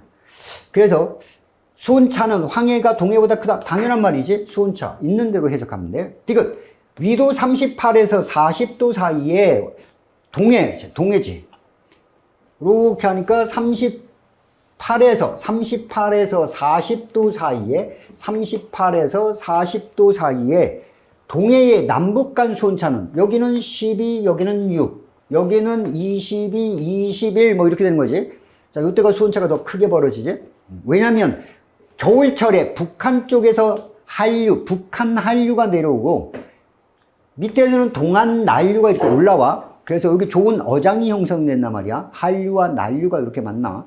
여름철에는 동한 난류가 저 위에까지 올라가다 보니까, 위쪽까지 올라가다 보니까 수온차, 남북간의 수온차가 작아지는 거지. 남북간의 수온차는 나시기가 가시기보다 크다? 틀렸지. 가가 더 크게 나타난다. 왜? 한류와 난류가 요 지역에서 만난단 말이야. 자, 동해의 특징. 난류와 한류가 만나서 좋은 어장, 뭐라 부르지? 조경수역이라고 하지. 동해바다는 조경수역이 형성된다. 특징. 동해바다는 조경수역. 그래서 남북 간의 수온차가 크게 벌어지는 바다가 동해바다야. 자, 16번. 어느 해 2월에 측정한 전 세계 해양의 혼합층. 자, 이건 고1 때 배웠던 거야. 자, 바다를 깊이에 따른 수온 문포를 나타내면 이렇게 되는 거지. 아래로 갈수록 깊이 내려가서 태양 복사 에너지가 감소하니까 줄어들어. 근데 어느 정도 내려가면 더 이상 온도가 안 변해. 여기를 깊은 바다, 심해층이라고 하고, 온도가 뚝 떨어지는데 바람이 섞어줘. 그 바람이 섞어주면 위아래 온도가 일정한 층이 나와. 요걸 뭐라고 해? 혼합층. 그래서 혼합층의 두께는 바람 세기에 비례합니다. 이런 얘기지. 그 다음에 온도가 급격히 낮아지는 층, 여기를 수온 약층인데 위쪽은 따뜻하고 아래쪽이 차가워. 따뜻한 게 내려가고 차가운 게 올라갈 수가 있냐 없냐? 없다고.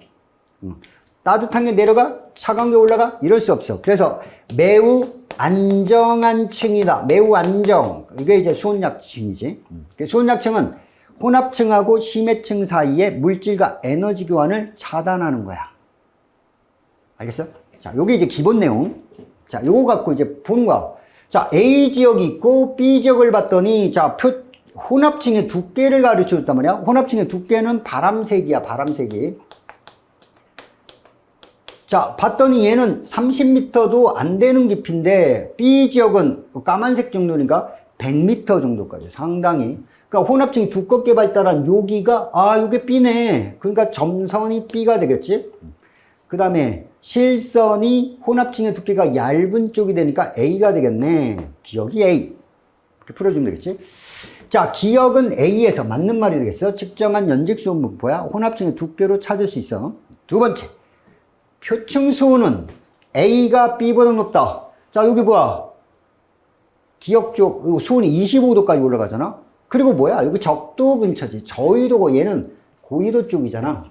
그래서 뭐 그렇게 해도 돼. 적도에 가까운 쪽, 적도로부터 먼 쪽. 그렇게 해도 되고, 요거 보면 25도까지 A가 올라가니까 수온은 A가 B보다 높다. 역시 맞는 표현이고. 자, 디귿. 해수면에서의 바람의 세기는 당연히 누가 결정한다고? 혼합층의 두께. 혼합층의 두께가 바람색이야. 그래서 B가 혼합층의 두께가 두꺼우니까 B가 A보다 강하다? 당연한 말이 되겠지. 혼합층의 두께는 바람세기가 결정합니다. 알겠어? 해수의 성질, 혼합층의 두께는 바람이 결정한다.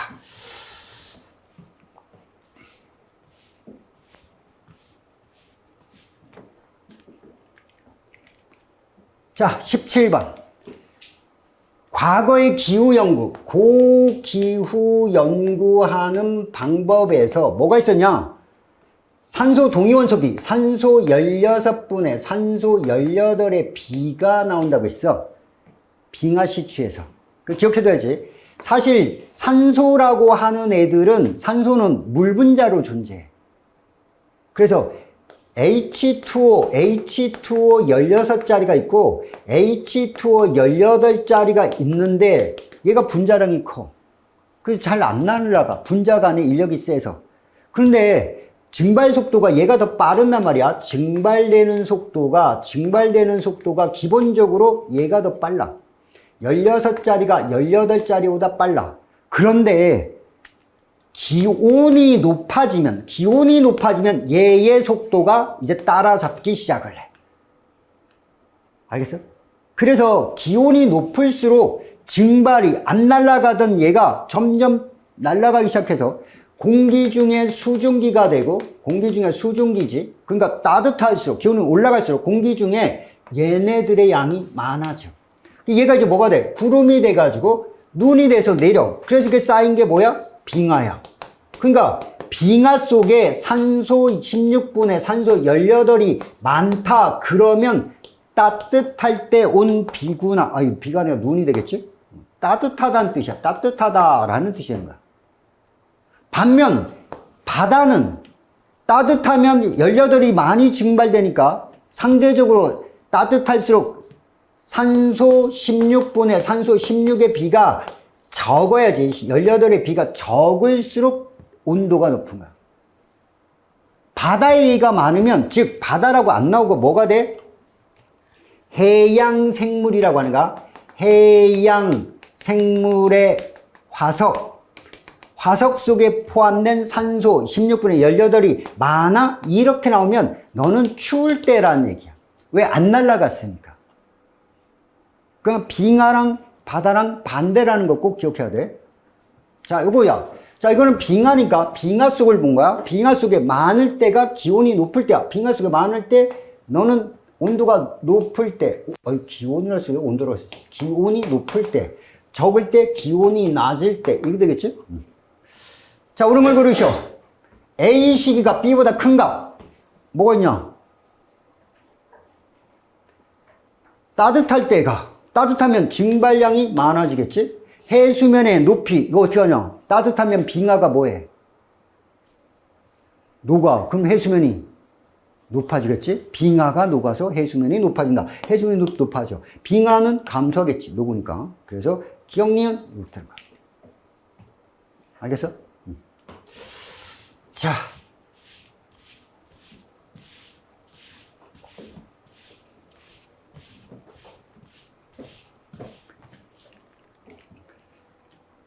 심층수 순환인데, 자, 심층수 순환. 요번 시험 보면 안 들어갈 거야. 그래도 어떤 거냐면, 이런 거야. 적도지방에 따뜻한 물이, 표층수지. 따뜻한 표층 해수가, 해류가 이제 흘러가. 바람을 타고 쭉 흘러가서 어디로 가냐? 극지방으로 가는 거야. 극해역으로. 극지방에 가면 이 표층 해수가 여기 와서 온도가 낮아지고 얼어.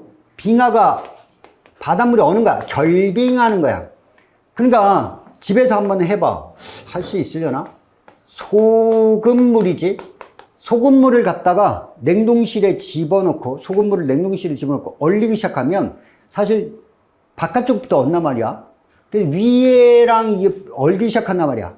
그럼 이 얼기 시작했을 때 위에 얼어있는 얼음만 쫙 꺼내서 맛을 보면 짤까 안 짤까? 이거 소금물이야. 소금물을 갖다 얼려서 얼음이 막 얼기 시작한단 말이야. 그럼 이 얼은 얼음을 맛보면 짤까 안 짤까? 묻어있는 소금 때문에 약간은 짠데 별로 안 짜.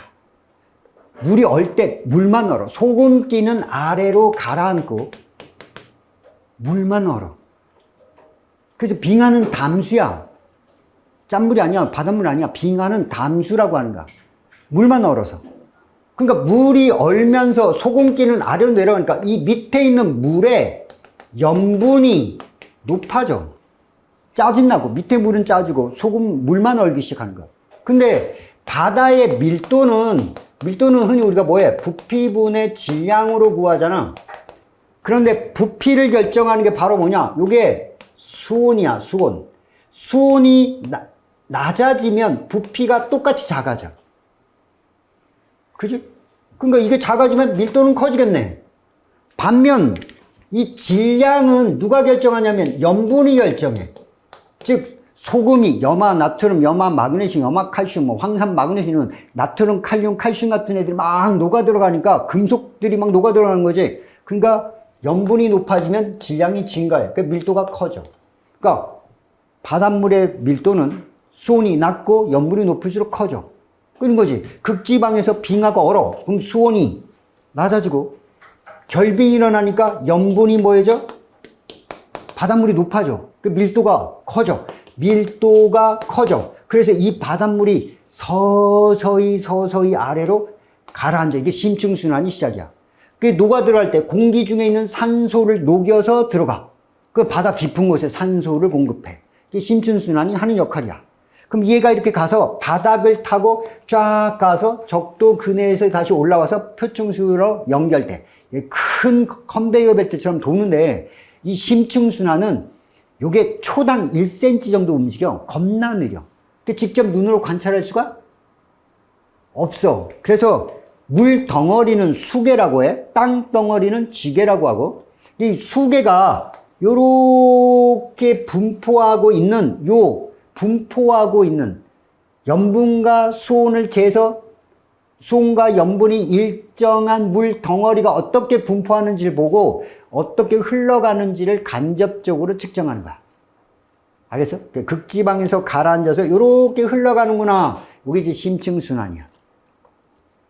자, 그 보면 어디서 가라앉냐면 남극, 추워야 되니까 남극의 웨델리에서 가라앉고 북극의 그린란드 지방에서 가라앉아. 그 여기 보면 여기가 이제 남아메리카, 여기 북아메리카, 여기에서 가라앉는 거야. 그리고 가라앉는 지점으로 잘 봐. 여기에서 가라앉는 거니까 여기서 멀어지는 애가 심층수라는 뜻이고 여기로 다가오는 애가 표층수라는 뜻이야. 와서 가라앉아. 여기 왜? 침강하는 거니까. 그러니까 침강이 일어나는 지점으로 오면 표층. 그 다음부터 멀어지면 심층. 알겠어? 요게 멀어지는 애가 심층수고 가까이 다가오는 건 표층수가 되는 거야. 따라서 A는 표층수가 되는 거야. 어떻게 찾는지 알겠어? 북극의 그린란드 지방에서 가라앉는 거니까 가라앉는 지점으로 다가가는 애는 표층. 거기서부터 멀어지는 애가 심층. 알겠지? 물이 요게 가라앉는 거야. 가라앉는 데서부터 멀어지는 애가 심층. 이쪽으로 다가가는 애가 표층. 알겠지? 여기 또 있어. 자, 요게 남극 주변에서인데, 남극 주변에서 이렇게 화살표 따라오기도 하는데, 이렇게 하는데, 여기 있는 애가 제일 바닥에 가 있어. 그 실제로 보면, 남극에서 가라앉은 애가 제일 바닥을 타고 가. 요걸 남극 바닥을 타고 간다고 해서, 바닥 저자를 써서, 남극에서 가라앉아서 바닥을 타고 갑니다. 남극 저충수. 반면 북극에서 가라앉은 애가 이 위로 이렇게 지나가 이렇게 해서 남극 쪽에서 이렇게 올라오는데 요게 북대서양 심층수야. 그러니까 여기서 가라앉아서 이렇게 오는 애가 북대서양 심층수. 그거 밑으로 C가 지나가는데 이게 남극 저충수야. 남극 바닥을 타고 간다. 저충수. 그래서 순서가 제일 밑에 가는 게 남극 저충수. 그 다음이 북대서양 중심에 있다고 해서 심층수. 그리고 그 위에 남극 이렇게 가는데 남극 중층수. 요 순서 세 개는 꼭 기억해야 돼. 남극 저충수, 북대서양 심층수, 남극 중층수. 요 세 개 밀도 차이야. 나중에 꼭 기억할 거야 돼. 자, 해수의 평균 이동 속력은 표층수가 빨라. A가 빨라. 표층수야. A다. 왜? 표층수니까 표층수가 빠르다. 자, 해수의 평균 밀도는 제일 밑에 쪽에 있는 애가 커야 돼. 그러니까 B보다 C가 커야 돼. B가 C보다 크다. 틀렸다. C가 B보다 크다야. 아래쪽에 있는 애가 밀도가 큰 거야. 자, C는 남극 저충수다. 그렇지. 남극에서 가라앉아서 가장 밑에 쪽을 지나가는 애가 남극 저충수가 되겠어. 알겠지? 자, 이거는 심층순환과 표층순환이 지구를 한 바퀴 도는데 이거 한 바퀴 도는데 최소 1000년이야. 심층순환이 너무 느려서 저거 한 바퀴 돌려면 1000년의 세월이 걸려.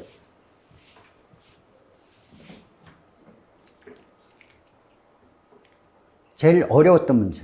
맞췄냐? 진짜? 잘 찍었는데? 아, 그래? 자, ABC에서 측정한 남북 방향과 동서 방향의 이동 속도인데, 양수 값은 북쪽과 동쪽을 양수로, 남쪽과 서쪽을 음수로 표현한대. 자, A판을 봤더니 양수 20, 음수 20, 동서 방향이지. 그러니까 얘는 뭐냐? A판은 북쪽으로 20, 요게 20. 음수니까 서쪽으로 20. 그러니까 1대1대 루트 2 요렇게 이쪽으로 움직입니다. 이런 뜻이 되겠지. 알겠어? A판은 현재 요렇게 갑니다. A판. 자, B판 봤더니 B판도 북쪽으로 20, 서쪽으로 10, 10 이렇게. 여기는 북쪽으로 10, 서쪽으로 10. 요게 10, 10. 그럼 요렇게 생기겠지? 요렇게. 이쪽으로 갈 거야. 얘는 요렇게. 두 판이 서로 같은 방향으로 가. 근데 A가 도망가는 속도가 B가 쫓아가는 속도보다 무슨 경계? 발산 경계. 이거 발산 경계네. 이렇게 하는 거지. 자, 그 다음에 니은 쪽에 왔더니 C로 봤더니 C는 얼마냐? 남쪽으로 10. 남쪽으로 10. 그 다음에 동쪽으로 10. 이렇게 가네. 얘는 이렇게 가겠지? 이렇게 해서 이쪽으로 가. 이렇게. 그러면 C랑 B도 반대로 가니까 요것도 무슨 경계? 발산 경계. 발산이야. 자, 문제는 여기서 이제 조심할 게 뭐냐? 이거야. 단, 같은 판 내부에서의 이동 속도는 모두 균일하다. 판 내부에서 이동 속도는 균일하대. 자, 이렇게 가는 거야.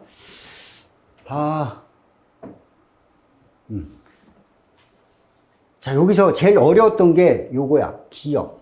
10년 후 기억은 현재보다 북서 방향에 위치할 거다.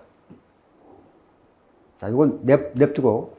기억으로부터 A 지점까지의 최단 거리는 기억으로부터 여기야. 여기로부터 A까지 최단 거리 그러면 요만큼 되겠지? 요만큼. A로부터 요만큼. 최단까지의 거리는 자, 둘 사이가 무슨 경계니까? 발산 경계니까 둘 사이 거리는 점점 멀어지겠지. 현재보다 10년 후가 더 길다. 이건 맞는 말이야. 그러니까 기억 표현은 나중에 하고. 자, 니은도 이것도 발산, 이것도 발산이지. 이것까지. 그러니까 니은 디귿 갖고 찍으려고 했더니 기억 니은 디귿도 있고 니은 디귿도 있고 그치. 10년 후 기억은 현재보다 북서방향에 위치한다. 근데 기억이 바로 뭐야? 판의 경계야. 이거 판의 경계인데 얘가 이쪽으로 10으로 가고 있고 얘는 이쪽으로 20으로 가고 있어. 판의 경계니까 뭐가 되냐? 발상경계 해령이 된단 말이야. 해령에서 판이 마그마가 흘러나와서 판을 만드는 속도는 똑같을 건데 요거 얘는 20으로 가고 얘는 10으로 가. 요게 이제 해령에서 요 해령 문제가 나올 때 되게 조심해야 돼. 요거 계산 문제로 종종 나오는데 이렇게. 그러니까 여기서 이쪽으로 가는 속도랑 원래 이렇게 좌우로 멀어져야 돼, 이렇게. 알겠어? 이 계산 문제로 종종 나와, 보면. 근데 이게 판이 생성되는 속도가 있어. 판이 만들어진, 그러니까 이쪽으로 만들어진 속도랑 이쪽으로 만들어진 속도, 확장되는 속도가 있단 말이야. 확장 속도가 둘이 똑같다라고 하면 이쪽에 확장되는 속도, 이쪽에 확장되는 속도가 똑같은데 해령 자체가 움직일 수 있어. 계산 문제로 나와. 이게 움직여. 알겠어? 이게 움직여서 얘가 이쪽으로 이렇게 가는 해령이 이동하는 속도가 있어. 그러면 요 판이 확장 속도를 x라고 하고 요거 x지, 방향은 반대에 있고 x의 속도로 이거 확장되고 있는데 해령 자체가 움직이는 속도가 이쪽으로 y만큼씩 움직인다. 그러면 이쪽 판은 이거 두 개 더한 만큼으로 속도가 나와. 이쪽 판은 이쪽으로 가는 속도에서 y로 움직이는 속도만큼을 빼야 나와. 알겠어?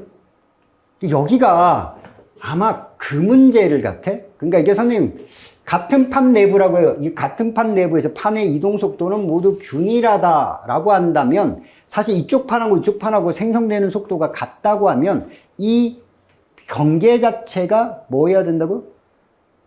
움직여 가야 돼. 알겠어? 경계 자체가 움직여 가야 돼. 뭔 문제겠냐? 그래서 이쪽에 이동 속도가 더 큰 값이 나오고 이쪽은 적은 값이 나오는 거야. 근데 요거가 좀 생각하기가 좀. 근데 요거에 종종 계산 문제로 나와. 알겠어? 요거 이제 계산 문제로 나와서 몇몇 학교에서 잘 내. 알겠냐? 그래서 이쪽은 이 해령이 움직이는 속도랑 이 생성되는 속도를 더한 게 왼쪽 판의 이동 속도가 되는 거고 오른쪽 판의 이동 속도는 오른쪽으로 가는 속도에서 판의 이동 속도만큼 뭐 해야 돼? 빼줘야 돼. 근데 여기 계산값이 별로 2고 요거는 1대 2대 루트 2 어차피 10의 루트 2지 20 루트 2가 될 거고 얘는 이쪽으로 10 루트 2가 되니까 계산하기엔 좀 썩 좋은 숫자는 아닌데 어쨌든 이 자체가 가만히 있는 게 아니라 이렇게 움직일 때 나타나는 거야. 그걸 뭐에서 보여주냐면 여기서 보여주는 거야. 이게 뭘까? 변환단층 나와야겠지, 그치? 알겠어? 그래서 변환단층이 그거를 보여주고 있는 거야.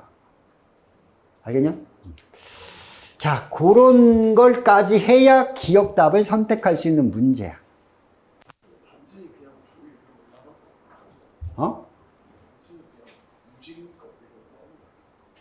그러니까 이게 움직일 수 있다는 거지. 해령 판의 경계 자체가 움직일 수 있다는 걸 생각을 해야 돼. 우리가 보통 판의 경계가 움직인다는 걸 생각을 잘 안 한단 말이야. 생성돼서 양쪽으로 이동한다고 하지 판의 경계가 해령이 움직인다는 생각을 안 하고 있는 경우가 많단 말이야. 그지?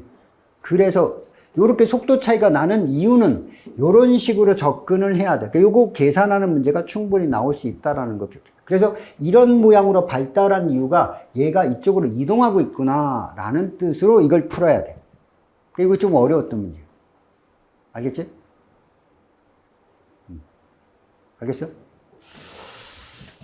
자, 그래서 요런 문제가 계산 문제로 학교에서 나오니까 아마 선생님 다음 주에 이렇게 이제 문제 줄 거야. 기출 문제로만 쫙. 그래서 그걸로 문제를 쭉 풀어봐야 돼.